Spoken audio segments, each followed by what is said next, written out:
ಎಲ್ಲ ಆತ್ಮೀಯ ಸ್ಪರ್ಧಾ ಮಿತ್ರರು ಹಾಗೂ ವಿದ್ಯಾರ್ಥಿ ಬಂಧುಗಳನ್ನು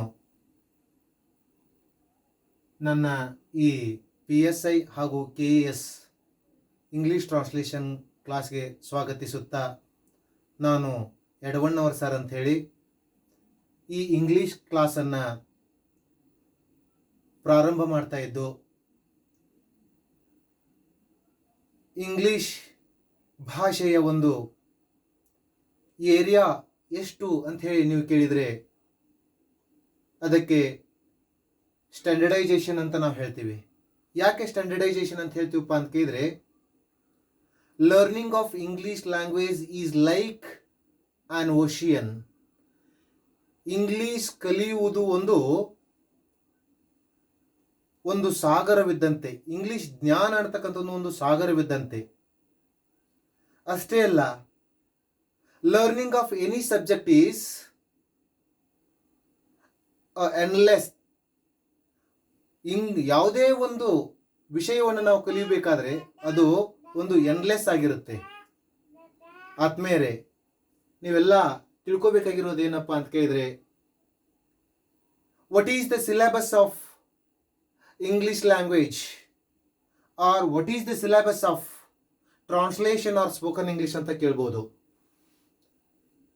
ನೀವು ಸಿಲೆಬಸ್ ವೈಸ್ ಕಲಿಯೋದಕ್ಕಿಂತ what to learn and what not to learn ಅಂತಕ್ಕಂಥದ್ದನ್ನು ತಿಳ್ಕೋಬೇಕು. ನೀವು ಏನನ್ನ ಕಲಿಬೇಕು, ಏನನ್ನ ಕಲಿಬಾರ್ದು. ಒಂದು ಕಲಿತಾ ಕಲಿತಾ ಏನಾಗಬೇಕಪ್ಪ ಅಂತ ಕೇಳಿದ್ರೆ, ಕಾನ್ಫಿಡೆನ್ಸ್ ಅನ್ನು ಜಾಸ್ತಿ ಮಾಡ್ತಾ ಹೋಗಬೇಕು. ಕಾನ್ಫಿಡೆನ್ಸ್ ಅನ್ನು ಯಾಕೆ ಜಾಸ್ತಿ ಮಾಡ್ಕೋಬೇಕಪ್ಪ ಅಂತ ಕೇಳಿದ್ರೆ, ನೀವು ಯಾವಾಗ ಕಲಿಯುವಾಗ ಡೌಟ್ಸ್ ಆ್ಯಂಡ್ ಕನ್ಫ್ಯೂಷನ್ಸ್ ಅನ್ನು ಯಾವಾಗ ಇಟ್ಕೊಳ್ತೀರೋ ಆವಾಗ ಏನಾಗುತ್ತಪ್ಪ ಅಂತ ಕೇಳಿದ್ರೆ, ನಿಮ್ಮ ಒಂದು ಕಾನ್ಫಿಡೆನ್ಸ್ ಅನ್ನ ಕಿಲ್ ಮಾಡ್ತಾ ಹೋಗುತ್ತೆ ಅದು. ಅದಕ್ಕೋಸ್ಕರ ನೀವೆಲ್ಲ ತಿಳ್ಕೊಬೇಕಾಗಿದ್ದೇನಪ್ಪ ಅಂತ ಕೇಳಿದ್ರೆ, ಕಾನ್ಫಿಡೆನ್ಸ್ ಅನ್ನ ಇಡ್ತಾ ಹೋಗಬೇಕಾಗತ್ತೆ.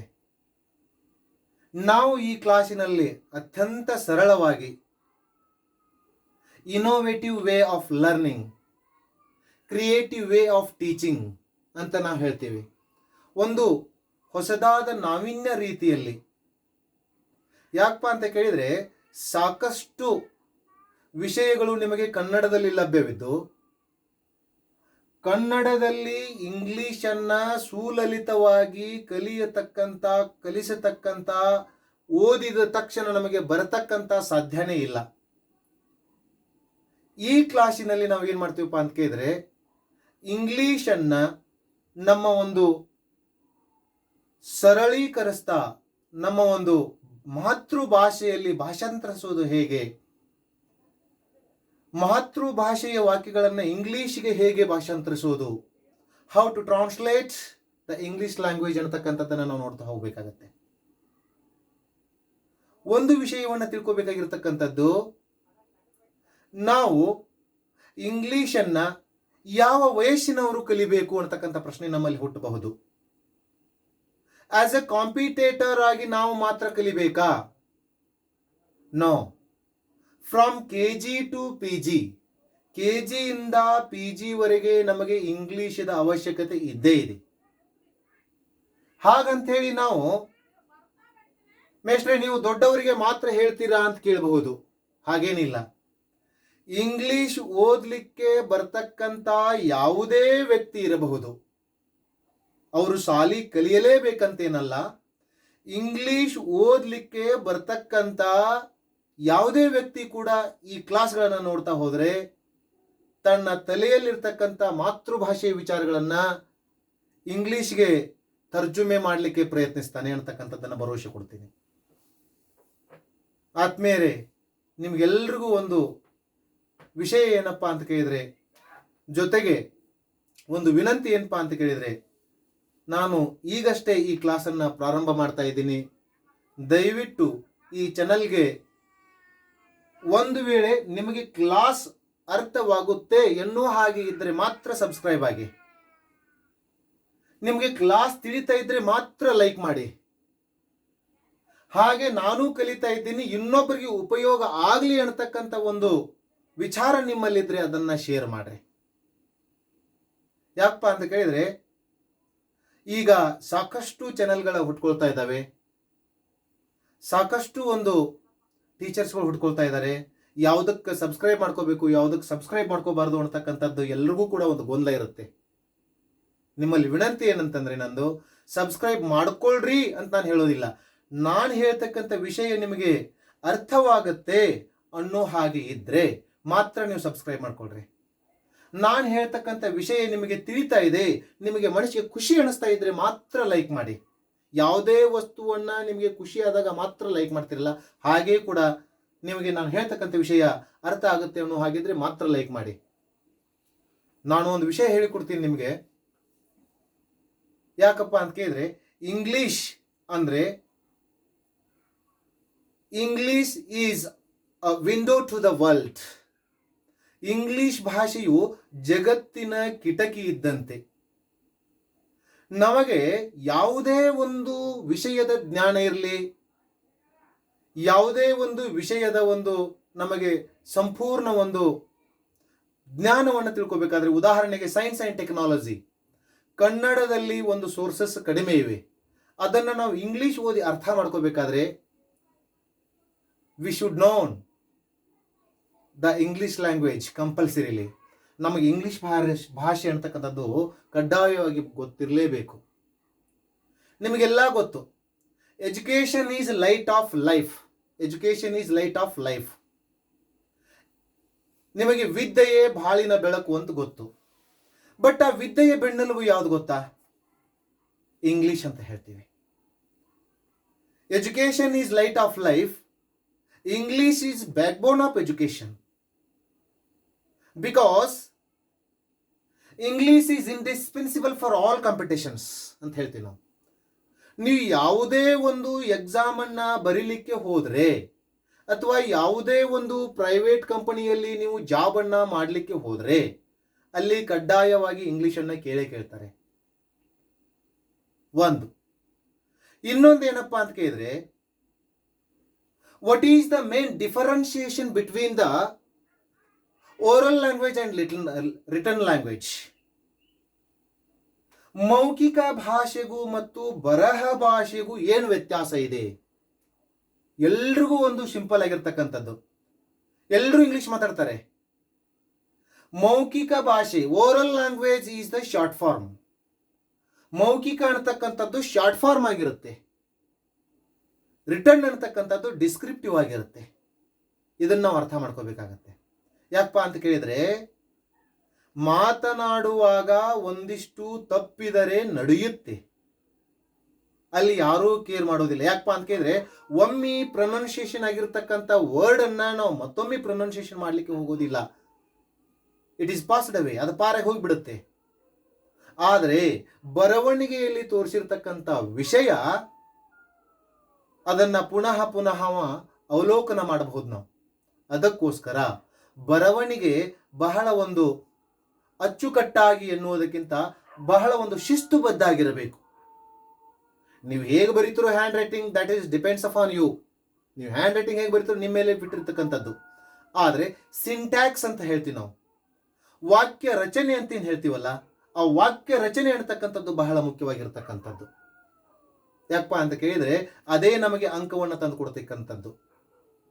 ಇಂದಿನ ಜಗತ್ತಿನಲ್ಲಿ ಆತ್ಮೀಯರೇ, ಸಾಧನೆ ಅಂದರೆ ಏನಪ್ಪ ತಿಳ್ಕೋಬೇಕಾಗಿದೆ ಅಂತ ಕೇಳಿದರೆ, ಒಂದು ಸರ್ಕಾರಿ ಕೆಲಸವನ್ನು ಪಡೆಯುವುದೇ ಸಾಧನೆ ಆಗಿಬಿಟ್ಟಿದೆ. ಆ ಸರ್ಕಾರಿ ಕೆಲಸವನ್ನು ಪಡೆಯಲೇಬೇಕಾದ್ರೆ ನಮಗೆ ಇಂಗ್ಲಿಷ್ ಕಂಪಲ್ಸರಿ ಆಗಿಬಿಟ್ಟಿದೆ. ಈಗಷ್ಟೇ ಒಂದು 2 ದಿನಗಳ ಹಿಂದೆ SDA ಹಾಗೂ FDAಗಳ ಒಂದು ನೇಮಕಾತಿಯ ಪ್ರಕ್ರಿಯೆನೂ ಕೂಡ ಚೇಂಜ್ ಆಗಿಬಿಟ್ಟಿದೆ.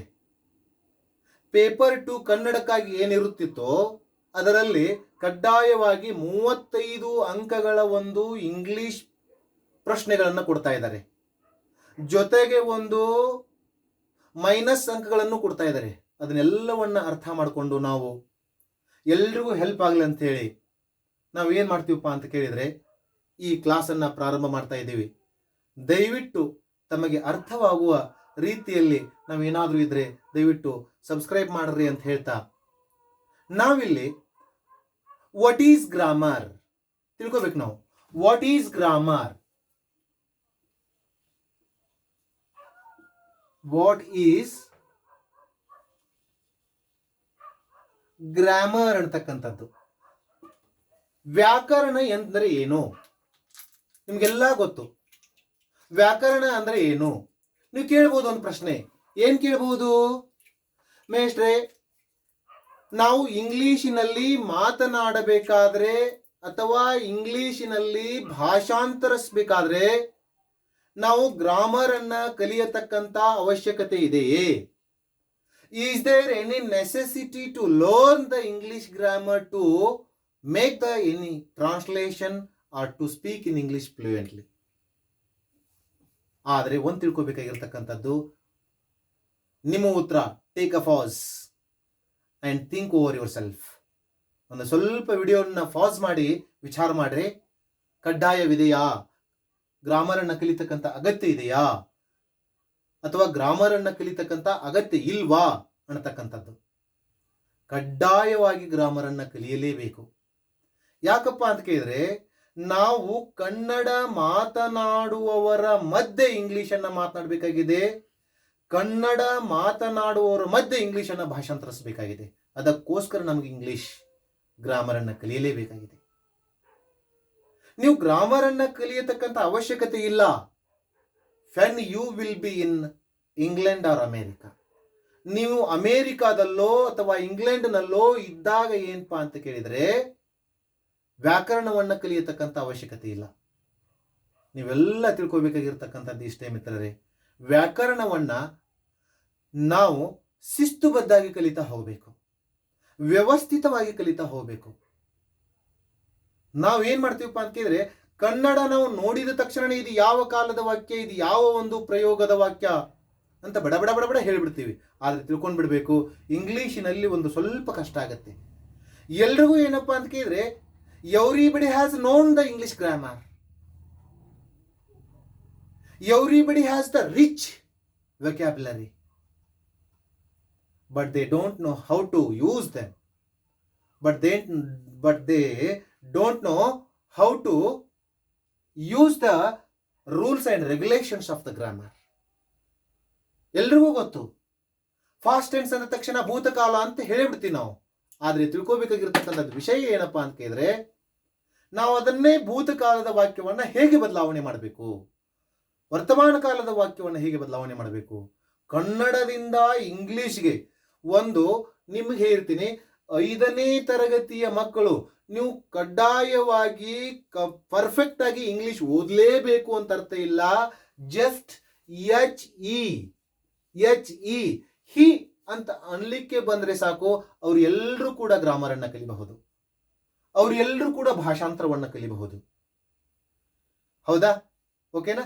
ಇಲ್ಲಿ ತಿಳ್ಕೊಬೇಕಾಗಿರೋದು ಈ ಕಾನ್ಸೆಪ್ಟ್ಗೆ ಬರೋಣ. What is grammar? ಗ್ರಾಮರ್ ಅಂತಂದ್ರೆ ಏನು? ವ್ಯಾಕರಣ ಅಂತಂದ್ರೆ ಏನು? ಈಗ ಒಂದು ಉದಾಹರಣೆ ಕೊಡ್ತಾ ಹೋಗ್ತಾ ಇದ್ದೀನಿ ನಿಮಗೆ. COW,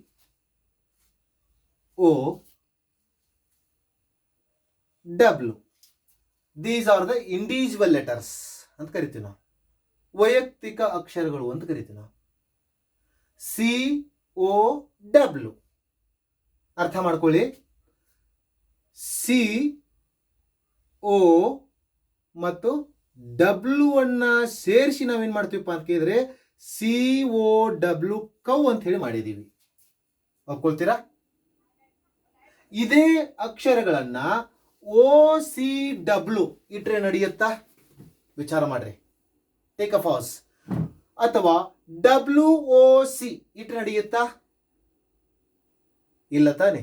ಅರ್ಥ ಮಾಡ್ಕೋಬೇಕು. ನಾವು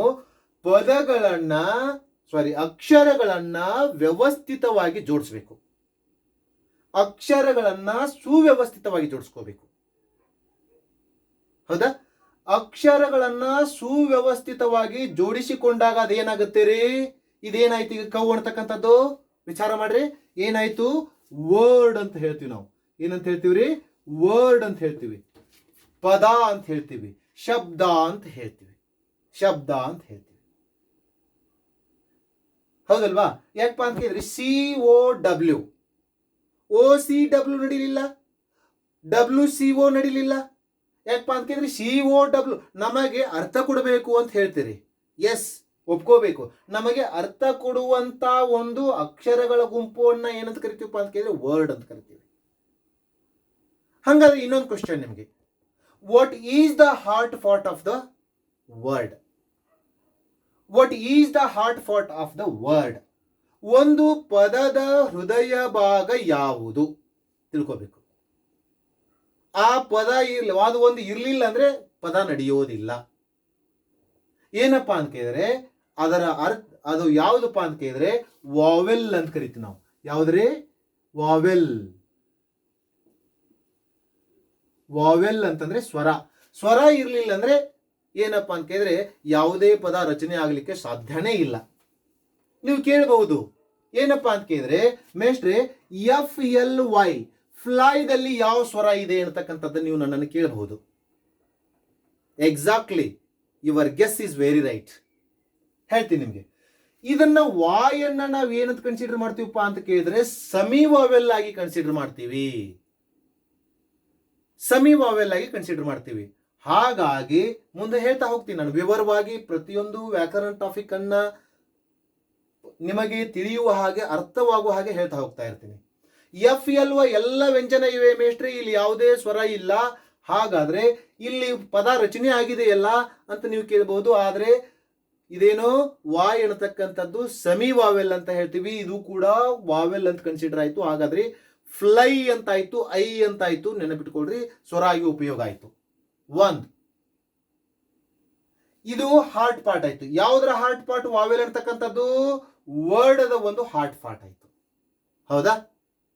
ಇನ್ನ systematic arrangement of the words, ಒಂದು ಪದಗಳ ಸುವ್ಯವಸ್ಥಿತವಾದ ಜೋಡಣೆಯನ್ನ ಏನಂತ ಕರಿತೀವಿ ನಾವು? ಏನಂತ ಕರಿತೀವಪ್ಪ ಅಂತ ಕೇಳಿದ್ರೆ ಏನಂತ ಕರಿತೀವ್ರಿ? ಸೆಂಟೆನ್ಸ್ ಅಂತ ಕರಿತೀವಿ. ಏನಂತ ಕರಿತೀವ್ರಿ? ಸೆಂಟೆನ್ಸ್ ಅಂತ ಕರಿತೀವಿ. ಏನಂತ ಕರಿತೀವಿ? ಸೆಂಟೆನ್ಸ್. ಪದಗಳ ಸುವ್ಯವಸ್ಥಿತವಾದ ಜೋಡಣೆ. ಪದಗಳಲ್ಲಿ ಏನಿರ್ಬೇಕಪ್ಪ ನಮಗೆ? ನೆನಪಿಕೋಬೇಕು. ಪದಗಳಲ್ಲಿ ಏನಿರಬೇಕು? ನಮಗೆಲ್ಲ ಗೊತ್ತಾಯ್ತು. ಒಂದು ಕ್ವಶನ್ ಕೇಳಿದ್ದೆ ನಾನು. ಏನ್ ಕೇಳಿದೆ? What is the heart part of the word ಅನ್ನತಕ್ಕಂಥದ್ದನ್ನ. ಒಂದು ಪದದ ಹೃದಯ ಭಾಗ ಯಾವುದು? ವಾವೆಲ್ ಅಂತ ಹೇಳಿದ್ರಿ. ಓಕೆ, ನೋಡಿದೀವಿ ನಾವು. ಈಗಾದ್ರ ಈ ಸೆಂಟೆನ್ಸ್ ದ ಹಾರ್ಟ್ ಪಾರ್ಟ್ ಯಾವುದು? What is the heart part of the sentence ಅನ್ನತಕ್ಕಂಥದ್ದು ನಮಗೆ ಗೊತ್ತಿರಬೇಕು. ಏನದು? ಬೇರೆ ಏನೂ ಅಲ್ಲ, ವರ್ಬ್. ವರ್ಬ್ ಯಾಕಪ್ಪ ಅಂತ ಕೇಳಿದ್ರೆ it may be the auxiliary are helping verb, it may be the action verb. ಅದು ಒಂದು ಕ್ರಿಯಾಪದ, ಮೂಲ ಕ್ರಿಯಾಪದ ಇರಬಹುದು ಅಥವಾ ಒಂದು ಸಹಾಯಕ ಕ್ರಿಯಾಪದ ಇರಬಹುದು. ಇದನ್ನ ಏನಂತ ಕರಿತೀವಪ್ಪ ಅಂತ ಕೇಳಿದ್ರೆ ವರ್ಬ್ ಅಂತ ಕರಿತೀವಿ. ಅದು ಯಾವುದೇ ಇರಬಹುದು. ಅದು ಯಾವುದೇ ರೀತಿಯಾಗಿರ್ತಕ್ಕಂಥ ವರ್ಬ್ ಇರಲಾರ್ದೆ ಸೆಂಟೆನ್ಸ್ ನಿಂದಿರೋದಿಲ್ಲ. ಫಾರ್ ಎಕ್ಸಾಂಪಲ್, ಭೀಮ, ಸಂಗಮ, ಕಾಳವ್ವ, ಭಾಗವ್ವ, ಹಿಂಗ್ ಪದಗಳನ್ನ, ಹೌಸ, ಹಿಂಗೆಲ್ಲಾ ನೌನ್ಗಳನ್ನ ಜೋಡಿಸ್ತಾ ಹೋದ್ರೆ ನಮಗೇನಾಗೋದಿಲ್ಲಪ್ಪ ಅಂತ ಕೇಳಿದ್ರೆ ನೌನ್ಗಳನ್ನಾಗ್ಲಿ ಅಡ್ಜೆಕ್ಟಿವ್ಗಳನ್ನಾಗ್ಲಿ, ಕಾಳವ್ವ ಬ್ಯೂಟಿಫುಲ್, ಸಂಗಮೇಶ್ ಹ್ಯಾಂಡ್ಸಮ್. ಏನ್ Sangamesh handsome? Sangamesh is handsome ಹೇಳ್ಬೇಕಲ್ವಾ? ಈಸ್ ಅಂತಕ್ಕಂಥದ್ದು ಹೆಲ್ಪಿಂಗ್ ವರ್ಬ್ ಬಂತು. ಅದಕ್ಕೆ ಹೇಳ್ತೀನಿ ನಿಮಗೆ, ಒಂದೇನಪ್ಪಾ ಅಂತ ಕೇಳಿದ್ರೆ ಹಾರ್ಟ್ ಪಾರ್ಟ್ ಯಾವ್ದ್ರಿ? ಒಂದು ಸೆಂಟೆನ್ಸ್ ಅದ ಹಾರ್ಟ್ ಪಾರ್ಟ್ ಯಾವ್ದಪ್ಪ ಅಂತ ಕೇಳಿದ್ರೆ ವರ್ಬ್ ಅಂತ ಕರಿತೀವಿ. ಯಾವ್ದಂತ ಕರಿತೀವ್ರಿ? ವರ್ಬ್ ಅಂತ ಕರಿತೀವಿ. ಇದನ್ನು ತಿಳ್ಕೋಬೇಕು. ಸೆಂಟೆನ್ಸ್ ದ ಹಾರ್ಟ್ ಪಾರ್ಟ್ ಯಾವ್ದ್ರೆ ಮುಂದೆ ಎಲ್ಲ ವಿವರವಾಗಿ ಹೇಳ್ತಾ ಹೋಗ್ತೀನಿ ನಾನು. Sentence the heart part verb. ಹಾಗಾದ್ರೆ ಒಂದು ನಿಯಮ. ಈಗ ನಾವು ನೋಡಿದೀವಿ ಅಕ್ಷರಗಳ ಸುವ್ಯವಸ್ಥಿತವಾದ ಜೋಡಣೆಯನ್ನ ಏನಂತ ಕರೆದೀವಿ? ವರ್ಡ್ ಅಂತ ಕರೆದೀವಿ, ಪದ ಅಂತ ಕರೆದೀವಿ. The systematic arrangement of the words is called sentence. ಪದಗಳ ಸುವ್ಯವಸ್ಥಿತವಾದ ಜೋಡಣೆಯನ್ನ ಸೆಂಟೆನ್ಸ್ ಅಂತ ಕರೆದೀವಿ. ಬಟ್ ಈ ಸೆಂಟೆನ್ಸ್ ಅನ್ನ ರಚನೆ ಮಾಡಬೇಕಾದ್ರೆ there are some rules and regulations ಅಂತ ಹೇಳ್ತೀವಿ ನಾವು. ಏನಂತ ಹೇಳ್ತೀವಿ? ರೂಲ್ಸ್ ಅಂಡ್ ರೆಗ್ಯುಲೇಷನ್ಸ್ ಅಂತ ಹೇಳ್ತೀವಿ ನಾವು. ಅರ್ಥ ಮಾಡ್ಕೋಬೇಕು. There are some rules and regulations ಅಂತ ಹೇಳ್ತೀವಿ.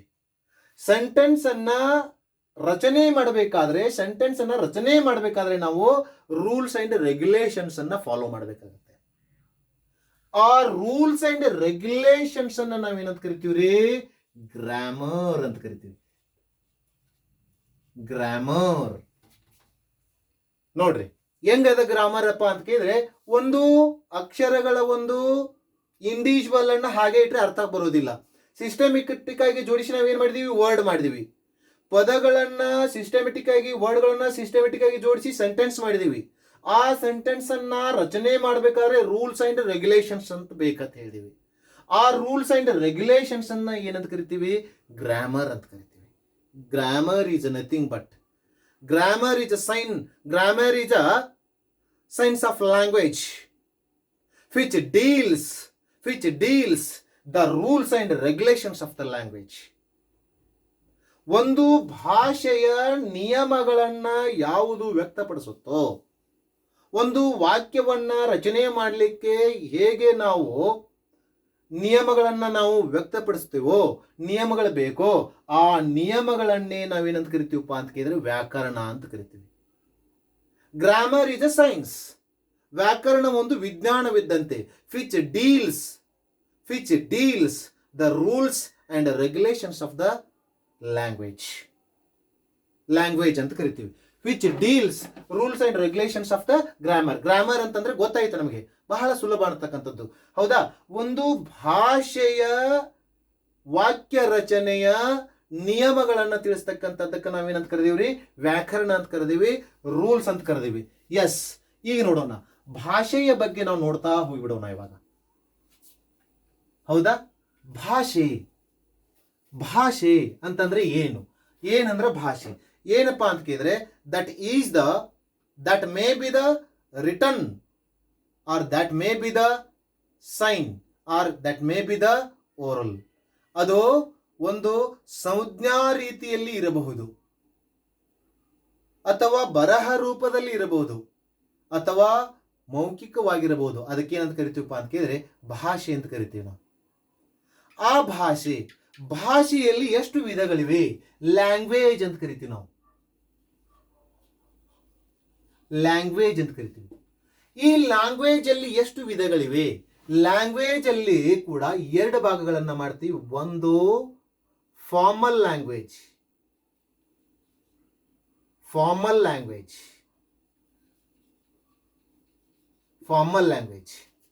ಔಪಚಾರಿಕ ಭಾಷೆ ಅಂತ ಕರಿತೀವಿ.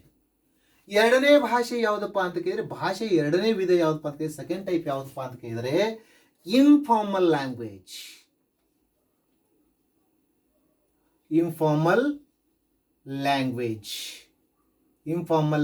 ಅಂತ ಕರಿತೀವಿ ನಾವು. ಏನಿದೆ ಇನ್ಫಾರ್ಮಲ್ ಲ್ಯಾಂಗ್ವೇಜ್ ಅಂತಂದ್ರೆ?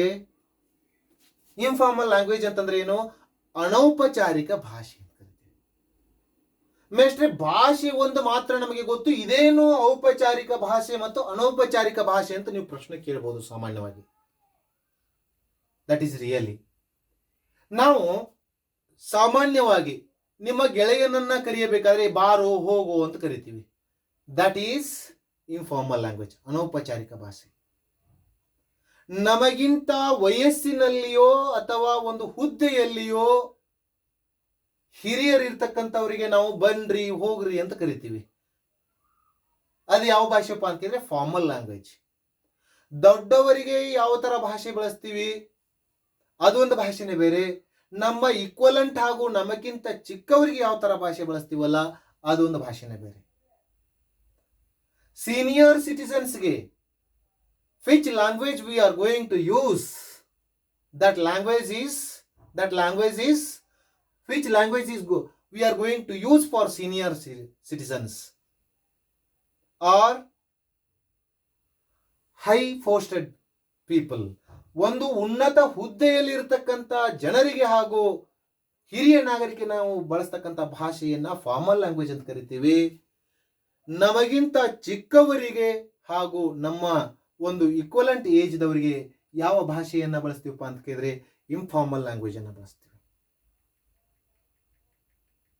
For the senior citizen, for the peer and acquaintance ಅಂತ ಹೇಳ್ತೀವಿ ನಾವು. ಪರಿಚಿತರಿಗೆ ಅಂತ ಹೇಳ್ತೀವಿ, ಬಹಳ ಪರಿಚಿತರಿಗೆ. ನಿಮಗಿಂತ ದೊಡ್ಡವರು ವಯಸ್ಸಿನಲ್ಲಿ ಇರಬಹುದು, ಅವರಿಗೂ ಕೂಡ ನಾವು ಸಿಂಗ್ಯುಲರ್ ಫಾರ್ಮ್ ಅಲ್ಲಿ ಮಾತಾಡ್ತಾ ಇರ್ತೀವಿ. He is the peer, he is the acquaintance to us. ಅವನಿಗೆ ಬಹಳ ಪರಿಚಿತ, ನಮಗೆ ಬಹಳ ಸಲಿಗೆಯಿಂದ ಇರ್ತಾನೆ. ಅದಕ್ಕೋಸ್ಕರ ಏನಪ್ಪಾ ಅಂತ ಕೇಳಿದ್ರೆ ಅವನಿಗೆ ಇನ್ಫಾರ್ಮಲ್ ಲ್ಯಾಂಗ್ವೇಜ್ ಅಂತ ಕರಿತೀವಿ. ಸಲಿಗೆಯಿಂದ ಮಾತಾಡ್ತಕ್ಕಂಥ ಭಾಷೆ ಇನ್ಫಾರ್ಮಲ್ ಲ್ಯಾಂಗ್ವೇಜ್, ಅಷ್ಟೇ ರೆಸ್ಪೆಕ್ಟ್ ಕೊಟ್ಟು ಮಾತಾಡ್ತಕ್ಕಂಥ ಭಾಷೆ ಫಾರ್ಮಲ್ ಲ್ಯಾಂಗ್ವೇಜ್. ಮೇಷ್ಟ್ರೆ, ಹಾಗಾದ್ರೆ ನಾವು ಇಂಗ್ಲಿಷಿನಲ್ಲಿ ಹೇಗೆ ಕಂಡುಹಿಡಿಬೇಕು? ಸಾಮಾನ್ಯವಾಗಿ ಒಂದು ಮಾತು ಹೇಳ್ತೀನಿ, ಸರ್ ನಾನು ನಿಮ್ಮೊಂದು ಪ್ರಶ್ನೆ ಕೇಳಬೇಕು, ನೀವೇನ್ ಮಾಡ್ತೀರಪ್ಪ ಅಂತ ಕೇಳಿದ್ರೆ ನಿಮಗಿಂತ ಸೀನಿಯರ್ ಸಿಟಿಸನ್ಗೆ ಸರ್ ನಾನ್ ನಿಮ್ಗೊಂದೇ ಅಥವಾ ನಾನ್ ತಮಗೊಂದೇ ಪ್ರಶ್ನೆ ಕೇಳಬೇಕು ಅಂತ ಯಾವ ರೀತಿ ಕೇಳ್ತಿರೋ ಅದು ಒಂದು. ದೋಸ್ತ, ನಾನು ನಿಮಗೊಂದು ಪ್ರಶ್ನೆ ಕೇಳೋದಿನ ಅಂತ ಹೇಳ್ತಿರಲ್ಲ, ಇನ್ಫಾರ್ಮಲ್ ಲ್ಯಾಂಗ್ವೇಜ್. ಇಂಗ್ಲಿಷಿನಲ್ಲಿ sir I would like to ask a question to you please. Sir I would like ಇದು ಸೀನಿಯರ್ಗೆ ಬಳಸ್ತಕ್ಕಂಥದ್ದು. Friend, I want to ask a question to you, this is informal language. ನೆನ್ಪಿಟ್ಕೋಬೇಕು. ಐ ವುಡ್ ಲೈಕ್ ಟು ಇಲ್ಲಿ ಬಳಸಿದೀವಿ, want to ಇಲ್ಲಿ ಬಳಸಿದೀವಿ, ಎರಡೂ ಒಂದೇ, ದೇರ್ ಇಸ್ ನಥಿಂಗ್. ಬಟ್ ಇಂಗ್ಲಿಷನ್ನ ಯೂಸ್ ಮಾಡುವಾಗ ನಾವು ಯಾವಾಗ ಎಲ್ಲಿ ಬಳಸಬೇಕು, I want to ask a question to you sir ಅಂತೀವಂದ್ರೆ ದಟ್ ಈಸ್ ಇನ್ಫಾರ್ಮಲ್ ಲ್ಯಾಂಗ್ವೇಜ್ ಆಗುತ್ತೆ. ನಮಗೆ ಇಂಗ್ಲಿಷನ್ನ ಬಳಸೋಕೆ ಸರಿಯಾಗಿ ಬರೋದಿಲ್ಲ ಅಂತ ತಿಳ್ಕೊಳ್ತಾರೆ. ನಮಗೆ ಎದುರುಗಡೆ ಇರತಕ್ಕಂಥ ವ್ಯಕ್ತಿಗೆ ಚೆನ್ನಾಗಿ ಇಂಗ್ಲಿಷ್ ಬರ್ತಾ ಇತ್ತಂದ್ರೆ I want to ask a question to you sir ಅಂದ ತಕ್ಷಣ he is imperfect in English, she is imperfect in English ಅಂತ ಎಲ್ಲರೂ ತಿಳ್ಕೊಂಡ್ಬಿಡ್ತಾರೆ. ಅದೇ sir I would like to ask a question to you ಅಂತ ಅನ್ಕೊಳ್ರಿ, ಅದನ್ನೇ ನಾವೇನಂತೀವಪ್ಪ ಅಂದ್ರೆ ಅಗದಿ ಒಂದು ಸ್ಮೂತ್ ಲ್ಯಾಂಗ್ವೇಜ್ ಆಗಿ ನಾವು ಬಳಸಬಹುದು. ಅದಕ್ಕೋಸ್ಕರ ಹೇಳ್ತೀನಿ ಆತ್ಮೀಯರೇ, ನಾವು ಭಾಷೆಯನ್ನ ಈ ರೀತಿಯಾಗಿ ಕಲಿತಾ ಹೋಗ್ತೀವಿ. ತಮ್ಮ ಒಂದು ಸಹಕಾರ ಇದೇ ರೀತಿ ಮುಂದುವರಿತಪ್ಪ ಅಂತ ಕೇಳಿದ್ರೆ ಒಂದು ಹೆಚ್ಚಿನ ವ್ಯೂಸ್ ಆಯಿತು ಅಂದ್ರೆ ನೀವು ಏನಪ್ಪಾ ಅಂತ ಕೇಳಿದ್ರೆ ನಾನು ಮುಂದಿನ ಕ್ಲಾಸನ್ನು ಮಾಡಲಿಕ್ಕೆ ಅನುಕೂಲ ಆಗುತ್ತೆ. ನಾನು ಏನಾದರೂ ಒಂದು ಸ್ವಲ್ಪ ಸಾಮಾನ್ಯವಾಗಿ ಹೇಳುವಾಗ ಮಿಸ್ಟೇಕ್ ಆಗಬಹುದು, ಅದನ್ನು ಕಮೆಂಟ್ ಮೂಲಕ ನನಗೆ ಸಜೆಷನ್ ಆಸ್ ಯುವರ್ ಬ್ರದರ್, ಒಂದು ನಿಮ್ಮ ಸಹೋದರನಂತೆ ಸಜೆಷನ್ ಕೊಡ್ತಾ ಹೋಗಿ ಒಂದು ಯೂಟ್ಯೂಬ್ ಚಾನಲನ್ನು ಬೆಳೀಲಿಕ್ಕೆ ಅವಕಾಶ ಮಾಡಿಕೊಡಬೇಕು ಅಂತ ಹೇಳ್ತಾ, ಮತ್ತೊಮ್ಮೆ ನಿಮಗೆ ಹೇಳ್ತಕ್ಕಂಥ ವಿಷಯ ಇನ್ನೂ ಬಹಳ ಮುಂದೆ ಇದೆ, ಬಹಳ ಮುಂದೆ ಹೇಳಬೇಕಾಗಿರ್ತಕ್ಕಂಥ ವಿಷಯ ಭಾಳ ಇದೆ. ಅದನ್ನು ನೆಕ್ಸ್ಟ್ ಅವಧಿಯಲ್ಲಿ ನೋಡ್ತಾ ಹೋಗೋಣ ಅಂತ ಹೇಳ್ತಾ ನಾನು ಇಲ್ಲಿಗೆ ಈ ಕ್ಲಾಸನ್ನು ಮುಗಿಸ್ತೀನಿ. ಧನ್ಯವಾದಗಳು.